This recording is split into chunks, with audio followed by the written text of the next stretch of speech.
Bonjour à tous, c'est le docteur Walid Mekedem et aujourd'hui, on va parler du trouble dysmorphique du corps ou de ce que vous connaissez peut-être sous le nom de dysmorphophobie.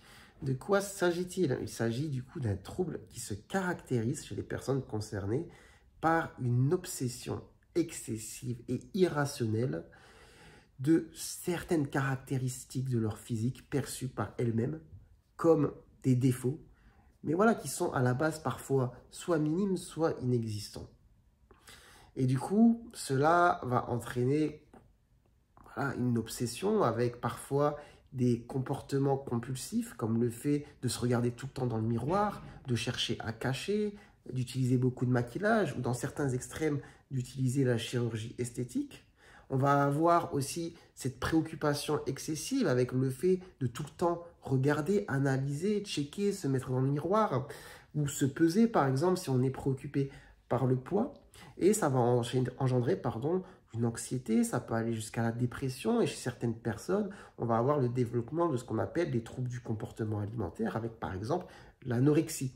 Donc dans l'anorexie, on va avoir cette restriction alimentaire, le fait de ne pas manger, parce que justement la personne a cette dysmorphophobie. En se regardant dans le miroir, elle se perçoit toujours comme trop grosse.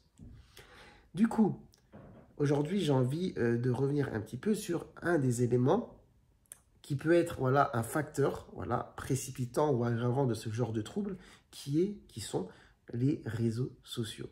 Donc, les réseaux sociaux vont vendre, et surtout aux personnes qui sont en train de se construire, j'entends les adolescents, une image idéalisée et perfectionnée du physique, que ce soit chez la femme ou chez l'homme, alors qu'on sait que les photos qui sont postées en étant prises selon des angles précis, des lumières précises, elles sont retouchées, il y a l'utilisation de Photoshop. Et puis, les personnes justement qui posent, parfois ont recours à la chirurgie esthétique ou aux produits dopants, si on parle par exemple des hommes qui sont ultra musclés. Et au-delà de ça, évidemment, dans le lot, il y aura toujours des personnes qui auront une génétique très, très favorable. C'est un fait. Mais à l'échelle de la planète où on est 8 milliards, ça représente quand même une portion très, très minime. Mais les réseaux augmentent ce phénomène.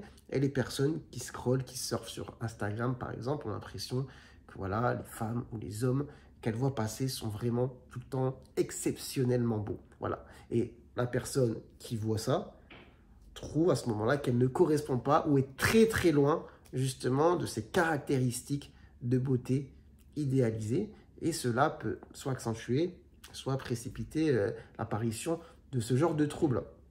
De plus, avec les réseaux sociaux, on le fait de poster souvent des vidéos, des photos de soi, on a cet effet miroir de se prendre régulièrement en selfie, de se voir de près et du coup d'avoir cette analyse précise sur les traits de son visage, la forme de son corps, etc. Cela peut accentuer.